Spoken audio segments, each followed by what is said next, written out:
वजीर दाखिला ने अमन अमा की सूरत हाल पर अहम इजलास भी तलब कर लिया है।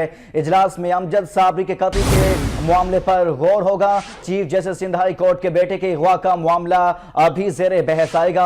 वजीर दाखिला की जेर सदारत होने वाले इजलास में अहम फैसले भी मुतवक्के हैं। विफाकी वजीर दाखिला चौधरी निसार आज कराची का दौरा करेंगे। वजीर दाखिला ने अमन अमा की सूरत हाल पर अहम इजलास भी तलब कर लिया है। इजलास में अमजद साबरी के कत्ल के मामले पर बात होगी। Chief justice Sindh High Court के बेटे के अगवा का मामला भी जेर बहस आएगा। वजीर दाखिला की जेर सदारत होने वाले इजलास में अहम फैसले भी मुतवक्के हैं।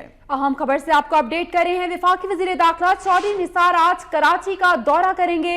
वजीर दाखिला ने अमन अमान की सूरत हाल पर अहम इजलास भी तलब कर लिया है। इस इजलास में अमजद साबरी के कत्ल के मामले पर बातचीत होगी और chief justice Sindh High Court के बेटे के अगवा का मामला भी जेर बहस आएगा। आपको बताते चलें कि वजीर दाखिला की जेर सदारत होने वाले इजलास में अहम फैसले भी मुतवक्के हैं।